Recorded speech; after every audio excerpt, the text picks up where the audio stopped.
नमस्कार। आज हम पढ़ रहे हैं इला चंद्र जोशी की कहानी रेल की रात। गाड़ी आने के समय से बहुत पहले ही महेंद्र स्टेशन पर जा पहुंचा था। गाड़ी के पहुंचने का ठीक समय मालूम न हो, यह बात नहीं कही जा सकती। जिस छोटे शहर में वह आया हुआ था, वहां से जल्दी भागने के लिए वह ऐसा उत्सुक हो उठा कि जानबूझकर भी अज्ञात मन से, शायद किसी अबोध बालक की तरह, वह समझा था कि उसके जल्दी स्टेशन पर पहुंचने से संभवतः गाड़ी भी नियत समय से पहले ही आ जाएगी। होल्डाल में बंधे हुए बिस्तरे और चमड़े के एक पुराने सूटकेस को प्लेटफॉर्म के एक कोने पर रखवाकर वह चिंतित तथा अस्थिर सा अन्यमनस्क भाव से टहलते हुए टिकट घर की खिड़की के खुलने का इंतजार करने लगा। महेंद्र की आयु 32-33 वर्ष के लगभग होगी। उसके कद की ऊंचाई 5.5 फीट से कम नहीं मालूम होती थी। उसके शरीर का गठन देखने से उसे दुबला तो नहीं कहा जा सकता, तथापि मोटा वह नाम का भी ना था।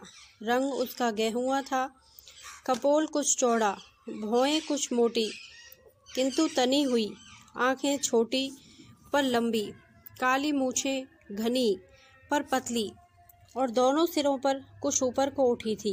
वह खद्दर का एक लंबा कुर्ता और खद्दर की धोती पहने था।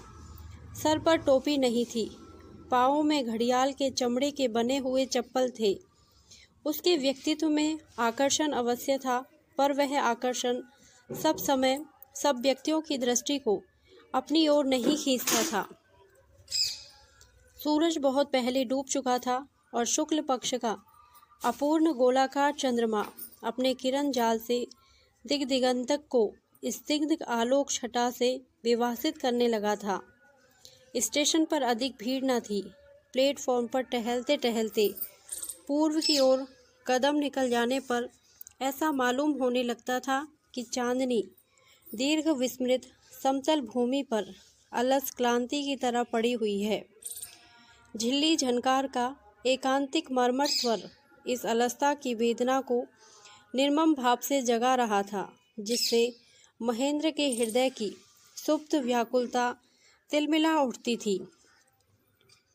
सिग्नल डाउन हो गया था। टिकट घर खुल गया था। 3rd क्लास का टिकट खरीदकर महेंद्र गाड़ी का इंतजार करने लगा। थोड़ी देर में दूर ही से सर्च लाइट के प्रखर प्रकाश से तिमिर विदारण करती हुई गाड़ी दिखाई दी और झकझक करती हुई स्टेशन पर आ खड़ी हुई।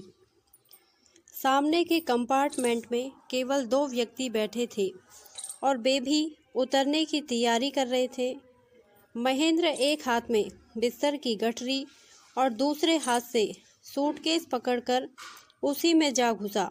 जो 2 व्यक्ति कंपार्टमेंट में थे, उनके उतरते ही एक चश्माधारी सज्जन ने 2 महिलाओं के साथ भीतर प्रवेश किया। कुली ने आकर नवागंतुक महाशय का सामान भीतर रख दिया और मजूरी के संबंध में काफ़ी हुज्जत करने के बाद पैसे लेकर चला गया।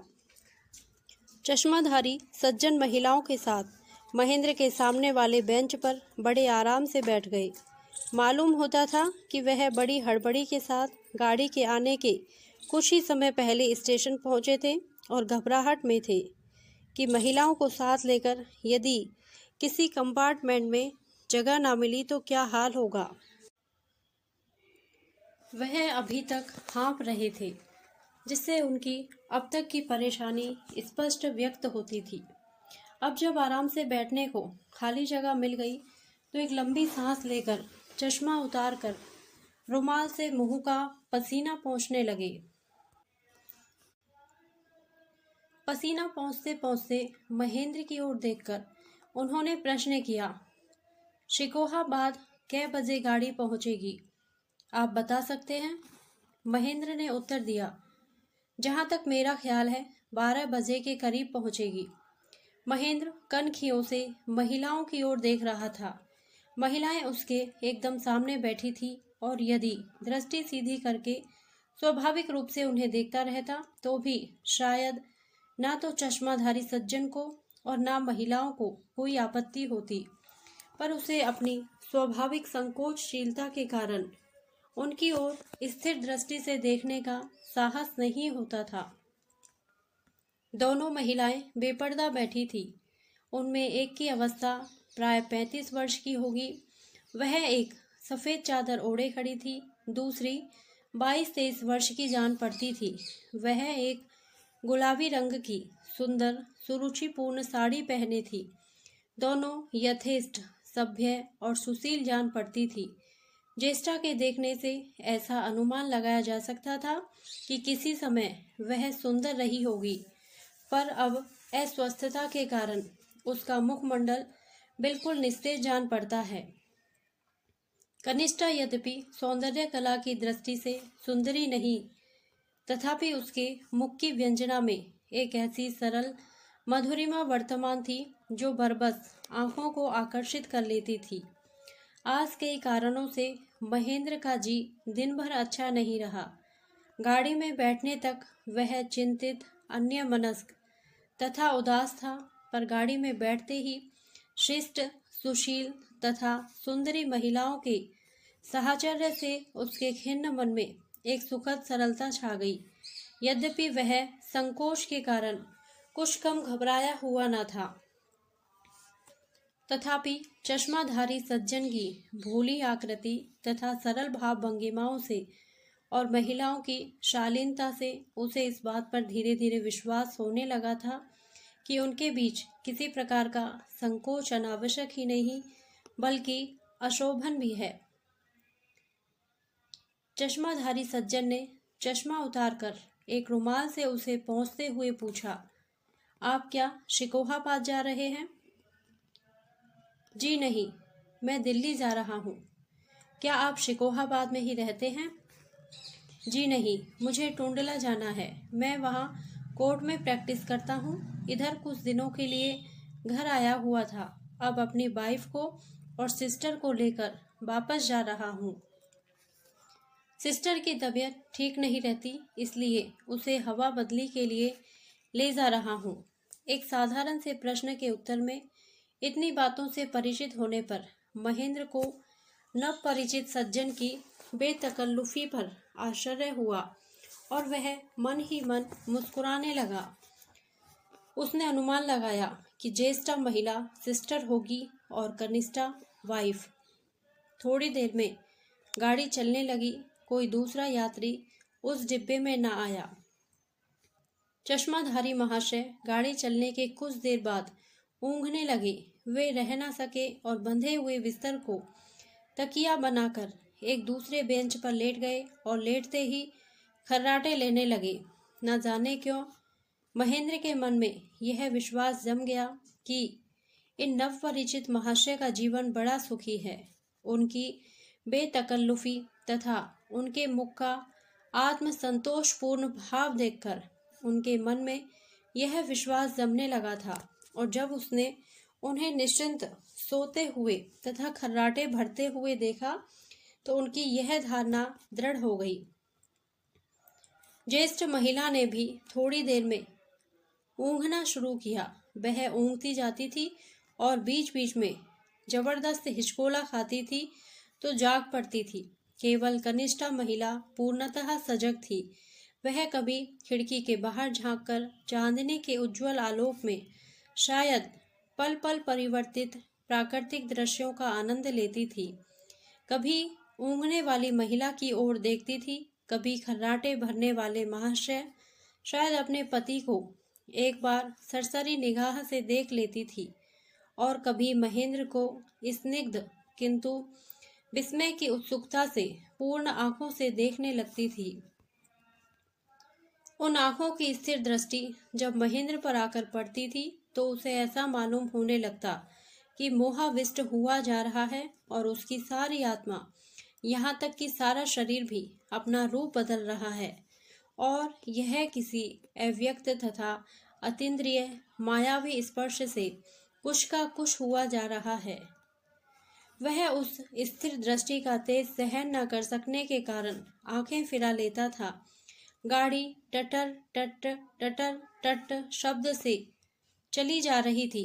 जागृत महिला की गुलाबी साड़ी का आंचल हवा के झोंके से नीचे खिसककर उसके लहराते हुए घन कुंचित काले केशों की बहार दिखा रहा था। गुलाबी साड़ी भी हवा के जोर से फर फर फहरा रही थी। महेंद्र पूर्ण जागृत अवस्था में स्वप्न देखने लगा।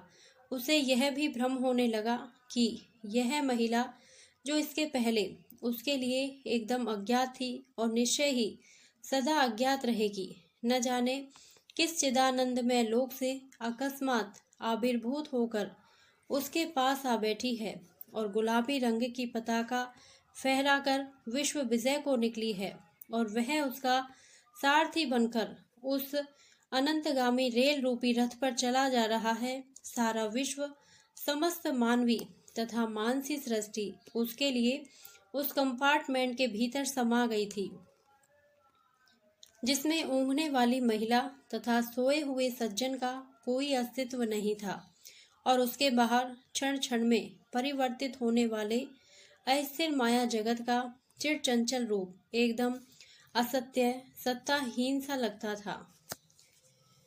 महेंद्र सोचने लगा कि उसने जीवन में कितनी ही स्त्रियों को विभिन्न रूपों तथा विचित्र परिस्थितियों में देखा है, पर आज का यह बिल्कुल साधारण सा अनुभव उसे क्यों ऐसा अपूर्व तथा अनुपम लग रहा है।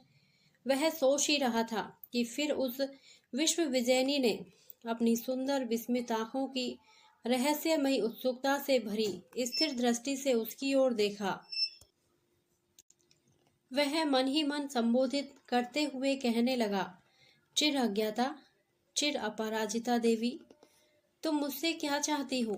तुम्हारी इस मर्म भेदिनी दृष्टि का क्या अर्थ है? देवयोग से महाकाल के इस नगण्यतम क्षण में, जिसकी सत्ता महासागर में एक क्षुद्रतम बुदबुदे के बराबर भी नहीं है, हम दोनों का आकस्मिक मिलन घटित हुआ है और महासागर में बुदबुदे की तरह यह क्षण सदा के लिए विलीन हो जाएगा। तथापि इतने ही अरसे में क्या तुम हम दोनों के जन्मांतर के संबंध से परिचित हो गई, अथवा यह सब कुछ नहीं है? तुम्हारी आंखों की उत्सुकता का कोई मूल्य नहीं है, मेरी विह्वल भावुकता का कोई महत्व नहीं है। महत्वपूर्ण जो कुछ है वह है तुम्हारे पास लेटे हुए व्यक्ति का खर्राटे भरना। शिकोहाबाद पहुंचने पर चश्माधारी सज्जन की नींद न टूटी और ज्येष्ठा महिला ऊँघती रही, पर महेंद्र की विश्व विजयनी की आंखों में एक क्षण के लिए भी निद्रा रसावेश का लेश नहीं दिखाई दिया। वह बीच बीच में अपनी मर्म भेदनी दृष्टि की प्रखर उत्सुकता से उसके हृदय को अकारण निर्मम रूप से विद्ध करती चली जाती थी। फलस्वरूप महेंद्र की गुलाबी मोहकता भी शिकोहाबाद पहुंचने तक अखंड बनी रही। शिकोहाबाद पहुंचने पर विश्व विजयनी ने चश्माधारी सज्जन के किंचित स्थूल शरीर को हाथ से हिलाते हुए जगाया। ऊँघती हुई महिला भी संभल कर बैठ गई। कुलियों से सामान उतरवा कर चारों व्यक्ति उतर पड़े। दिल्ली वाली गाड़ी जिस प्लेटफॉर्म पर लगने वाली थी, वहां को जाने के लिए पुल पार करना पड़ा। पुल पार करके वे लोग जिस प्लेटफॉर्म पर आए, वहां कहीं एक भी बत्ती जली हुई नहीं थी, पर चूंकि सर्वत्र निर्मल चांदनी छिटक रही थी, इसलिए बत्ती की कोई आवश्यकता न जान पड़ी। गाड़ी के आने में अभी 1.5 घंटे की देर थी। चश्माधारी महाशय एक बेंच पर बिस्तर फैलाकर लेट गए। दोनों महिलाएं भी नीचे रखे हुए सामान के ऊपर बैठ गई। चश्माधारी सज्जन ने महेंद्र से कहा, आप भी किसी बेंच पर बिस्तर बिछाकर लेट जाइए। पर कोई बेंच खाली नहीं थी और ना महेंद्र सोने के लिए ही उत्सुक था। आज की रेलवे यात्रा की चंद्रोज्ज्वल रात्रि उसे चिर जागृत तथा चिर जीवित स्वप्न लोक में विचरण का अवसर दे रही है। वह प्लेटफॉर्म पर टहलते हुए अपने अंतर्मन में नवोद्घाटित जीवन वैचित्र्य की चहल पहल देखकर विस्मित हो रहा था। उसे ऐसा अनुभव हो रहा था कि वह जीवन की मधुरिमा से आज प्रथम बार परिचित हो रहा था। रेलवे लाइन के उस पार दिगंत विस्तृत ज्योत्सना राशि अपने आवेश में स्वयं पुलकित हो रही थी और सामने काफी दूर पर दो रक्त रंजित गोलाकार प्रकाश चिन्ह आकाश दीप की तरह मानो आनंदोज्वल रंगीन जीवन का मार्ग उसके लिए इंगित कर रहे थे। रेलगाड़ी में होकर वह अनेक बार आया था और गया था और कितनी ही बार उसे रात के समय स्टेशनों पर गाड़ी के इंतजार में ठहरना पड़ा था, पर आज की ऐन्द्रजालिक उल्लासपूर्ण अनुभूति उसके लिए एकदम नई थी। इस बार इंद्रजाल के उद्घाटन का श्रेय जिसको था वह मायाविनी इस समय टीन की छत के नीचे की छाया में बैठी हुई थी और अंधकार में उसकी आंखों के जादू का चलना बंद हो गया था, पर वहां पर मात्र उसका अस्तित्व ही महेंद्र की आत्मा में मायालोक की मोहकता का सृजन करने के लिए पर्याप्त था। वह टहलते टहलते ना मालूम किन निरुद्देश्य स्वप्नों की माया के फेर में पड़ा हुआ था कि अचानक चश्माधारी महाशय ने बेंच पर से पुकारते हुए कहा, अरे जनाब, कब तक टहलिएगा? अगर लेटना नहीं चाहते तो यहाँ पर बैठ तो जाइए। नींद तो अब आवेगी नहीं, इसलिए गाड़ी के आने तक गपशप ही रहे। महाशय जी पहले ही काफी सो चुके थे, इसलिए अब नींद नहीं आ रही थी। महेंद्र मुस्कुराता हुआ उनके पास अपने सूटकेस के ऊपर बैठ गया। महाशय जी ने कहा, आप दिल्ली में कहीं मुलाजिम हैं? जी नहीं। तब आप क्या करते हैं?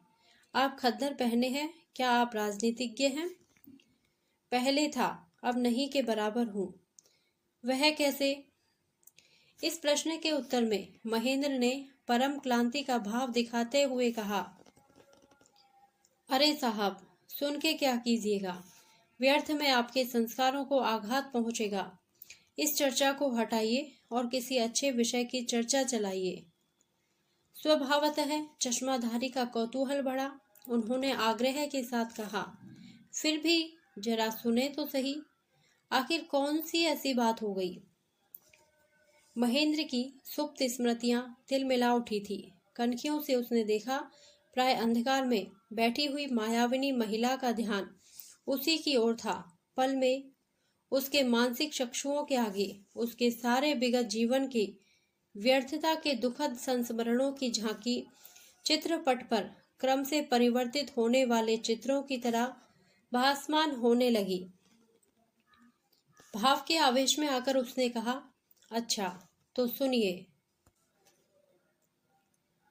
11 वर्ष से लेकर 30 वर्ष तक की अवस्था तक गांधी के सिद्धांतों के पीछे पागल होकर, भूखे रहकर, पग पग ठोकरें खाकर, समाज तथा परिवार की फटकारें सहकर, जीवन के सब सुखों को अपने ध्येय के लिए तिलांजलि देकर, राष्ट्रीय आदर्श को ब्रह्म तत्व से भी अधिक महत्व देकर, सच्ची लगन से अपनी सारी आत्मा को निमज्जित करके देश का काम किया।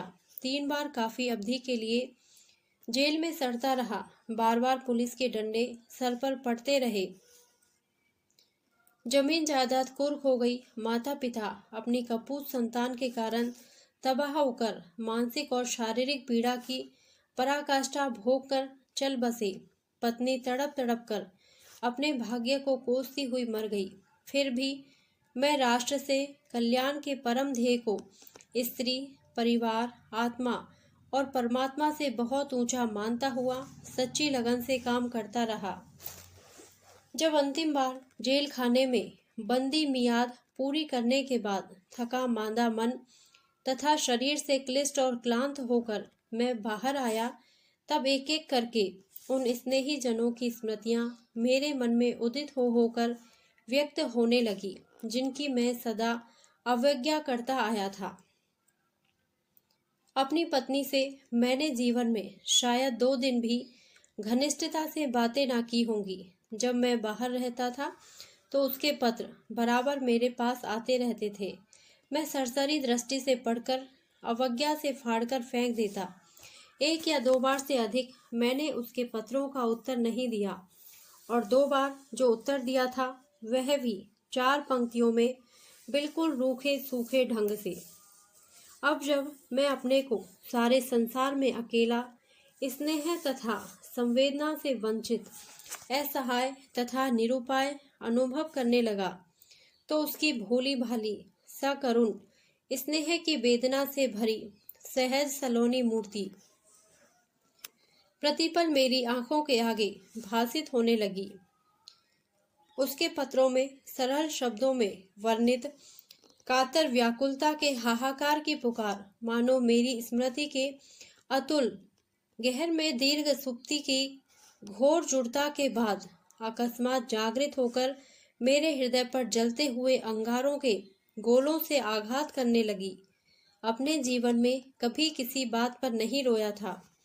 माता पिता तथा पत्नी किसी की मृत्यु पर आंसू की एक बूंद मेरी आंखों से ना निकली। अब रह रहकर उन लोगों की याद में बिलक बिलक कर मैं बार बार रो पड़ता।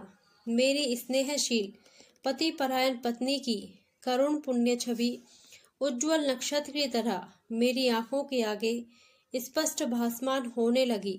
रह रहकर मेरा जी विकल हो उठता था और मुझे ऐसा प्रतीत होने लगता जैसे मेरे हृदय में किसी के निष्कलंक सुकुमार प्राणों की पैशाचिक हत्या का अपराध पाषाण भार की तरह पड़ा हो। बहुत दिनों तक इस नृशंस अपराध की भयंकर अनुभूति का भूत मेरी आत्मा को अत्यंत निष्ठुरता से दबाता रहा। अब भी यह भौतिक आतंक कभी कभी मेरे मन में जागृत हो उठता है। फिर भी अब मैंने अपने मन को बहुत समझा लिया है और जीवन को एक नई दृष्टि से नए रूप में देखने लगा हूँ। और साधारण से साधारण घटना भी कभी कभी मेरे मन में एक अलौकिक आनंद का आश्चर्य उत्पन्न करने लगती है। किसी स्त्री को देखते ही अब मेरे हृदय में एक श्रद्धापूर्ण उत्सुकता का भाव जाग पड़ता है। ऐसा मालूम होने लगता है जैसे अपने जीवन में पहले स्त्री को देखा भी ना हो। अब पहली बार इस आनंददायिनी रहस्यमयी जाति के अस्तित्व का अनुभव मुझे हुआ हो। महेंद्र का लंबा लेक्चर समाप्त होते ही चश्माधारी सज्जन हाहा करके ठठाकर हंसते हुए बोले, आप भी बड़े मजे के आदमी हैं। खूब। यह कहकर वह बेंच पर आराम से लेट गए और उन्होंने आंखें बंद कर ली। थोड़ी देर बाद वह जोरों से खर्राटे लेने लगे।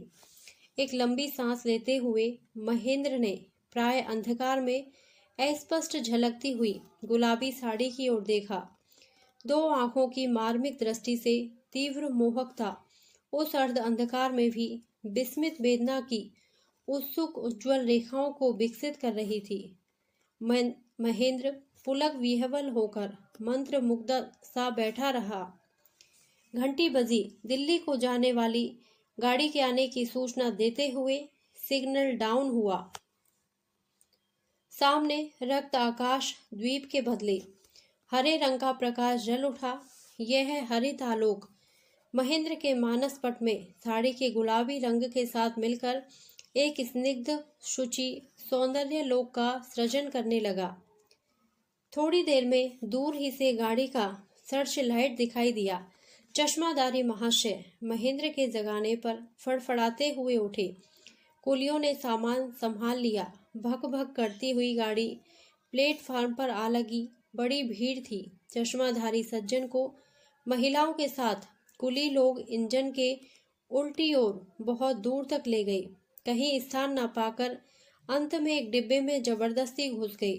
महेंद्र भी उन लोगों के साथ साथ जा रहा था, पर जिस डिब्बे में वे लोग घुसे उस डिब्बे में स्थान का निपट अभाव देखकर वह विवश होकर एक दूसरे डिब्बे में चला गया। वहां भी काफी भीड़ थी। किसी प्रकार उसने अपने बैठने के लिए थोड़ा सा स्थान बनाया। गार्ड ने सीटी दी। गाड़ी चल पड़ी। महेंद्र के मस्तिष्क में नाना अस्पष्ट भावनाएं चक्कर काटने लगी। 2 दिन से उसे नींद नहीं आई थी। आज भी वह अभी तक सो नहीं पाया, इसलिए सोचते सोचते वह ऊँघने लगा। ऊँघते हुए उसने देखा कि गुलाबी रंग की साड़ी द्रौपदी के चीर की तरह फैलती हुई अकारण सारे आकाश में छा गई है। सहसा 2 स्थानों पर वह गगनव्यापी साड़ी फटी और उन 2 छिद्रों से होकर 2 वेदनाशील, तीक्ष्ण, उज्ज्वल आंखें तीर की तरह प्रखर वेग से उसकी ओर धावित होकर एक रूप में मिलकर एक बड़ी आंख के आकार में परिणत हो गई है। वह बड़ी आंखें उसके शरीर को छेद कर, उसके हाल पिंड को छूकर फिर ऊपर आकाश की ओर तीर की तरह छूटी और आकाश में फैली हुई गुलाबी साड़ी में जा लगी और फटकर फिर से 2 सुंदर किंतु करुणा बिकल आंखों के आकार में विभक्त हो गई। टुंडला स्टेशन पर गाड़ी ठहरने पर महेंद्र पूर्णतः सचेत होकर बैठ गया। चश्माधारी महाशय दोनों महिलाओं को साथ लेकर कंपार्टमेंट से बाहर उतरे और सामान को कुलियों के हवाले करके उनके साथ बाहर फाटक की ओर चले। महेंद्र ने अपने कंपार्टमेंट से अपनी विश्व विजयिनी को देखा। वह इस उत्सुकता में था कि एक बार अंतिम समय के लिए दोनों की आंखें 4 हुजा में पर ना हुई और गुलाबी साड़ी से आवृत सजीव प्रतिमा व्यस्त विवल सी आगे को निकल गई। टुंडला से गाड़ी छूटने पर महेंद्र के कानों में चश्माधारी सज्जन के ठठाकर हंसने का शब्द गूंजने लगा। उसके अदृष्ट का चिर व्यंग पुकार मानो बार बार कहता था, हा हा हा, आप भी बड़े मजे के आदमी हैं।